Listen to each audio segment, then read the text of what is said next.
Hello everyone, मैं उत्कर्ष। और क्या तुम लोगों को डोरेमोन का वो एपिसोड याद है जिसमें नोबिता एक कप्पा बन जाता है और जियाना और सुनियो को परेशान करता है? तो मैं आज तुम लोगों को डोरेमोन के उसी एपिसोड के फेमस क्रीचर कप्पा के रियल लाइफ कनेक्शन के बारे में बताऊंगा। देखो, कप्पा जापानीज फोकलोर का एक मैजिकल क्रीचर है जो जापान में एंशिएंट टाइम से ही एग्जिस्ट करता है। और ऐसा कहा जाता है कि कप्पा का ओरिजिन जापानीज फोकलोर में सेंचुरीज पुराना है और कप्पा को योकाई की कैटेगरी में भी रखा जाता है। कप्पा के बारे में ऐसा भी कहा जाता है कि कप्पा का ओरिजिन एंशिएंट जापानीज टेक्स्ट और स्टोरीज से स्टार्ट हुआ था और आज वो जापान के कल्चर का एक इम्पॉर्टेंट पार्ट बन चुका है। और कप्पा जापानीज फोकलोर में अपने यूनिक अपीयरेंस के लिए भी फेमस है और जापानीज माइथोलॉजी में कप्पा का अपीयरेंस डोरेमोन में नोबिता के कप्पा वाले फॉर्म जैसा ही बताया जाता है। जापानीज फोकलोर में कप्पा की स्किन ग्रीन कलर की बताई है और उसकी स्किन पर स्केल्स भी रहते हैं और यही चीज डोरेमोन में भी दिखाई है। और कप्पा की बॉडी के बारे में ये बताया जाता है कि कप्पा की बॉडी एक इंसान के जैसी ही होती है, जैसे उनके पास भी 2 पैर और 2 हाथ होते हैं और इनका यही फॉर्म इंसानों के साथ मिसचीफ करने में हेल्प करता है।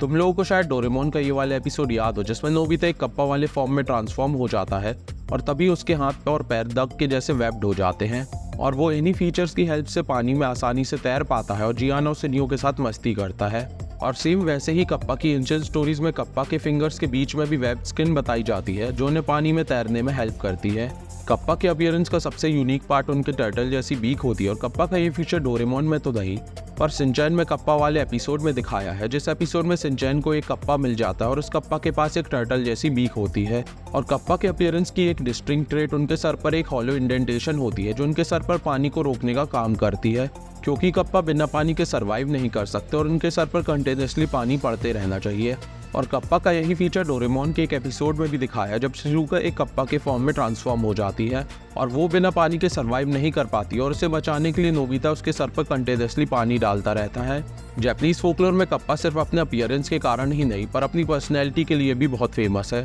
और कप्पा की पर्सनैलिटी के बारे में बहुत सारी स्टोरीज में बताया है। और कप्पा की पर्सनैलिटी के ये 3 फीचर्स मुझे पर्सनली अच्छे लगते हैं और उनमें से सबसे पहले कप्पा का मिस्टीवियस नेचर है जो हमें उनकी स्टोरीज के थ्रू पता चलता है। जैसे कप्पा के बारे में कहा जाता है कि कप्पा का फेवरेट काम इंसानों को पानी में खींचने का होता है और इसी के कारण कप्पा अननोइंगली लोगों को डुबा देते हैं। और ऐसा भी नोटिस किया जाता है कि जिस भी पॉन्ड या रिवर में कप्पा रहते हैं उन रिवर्स में ड्राउनिंग के केसेस बढ़ जाते हैं और कप्पा को इसलिए कुछ लोग एक मैलिशियस नेचर का बीइंग भी मानते हैं। और मेरे लिए कप्पा की पर्सनैलिटी का दूसरा इंटरेस्टिंग ट्रेट उनका सुमो रेसलिंग के स्पोर्ट से प्यार है जो उनको एक यूनिक बीइंग बताता है। एंशिएंट कप्पा रिलेटेड स्टोरीज में ऐसा बताया जाता है कि कप्पा कभी कभी इंसानों को सुमो रेसलिंग के मैच के लिए चैलेंज करते हैं और ये भी कहा जाता है कि भले ही कप्पा के साइज इंसानों से छोटा होता है पर उनके शरीर में सुपरनेचुरल स्ट्रेंथ होती है और वो बड़े से बड़े सुमो रेसलर को हरा सकते हैं। और कप्पा की ये थर्ड पर्सनैलिटी ट्रेट फूड से रिलेटेड है और ऐसा कहा जाता है कि कप्पा का फेवरेट फूड कुकम्बर होता है जिसे जापानीज में क्यूरी कहते हैं। और ऐसा कहा जाता है कि जो भी नदी के पास रहता है वो नदी के किनारे पर कुछ क्यूकम्बर कप्पा के खाने के लिए भी रख देता है,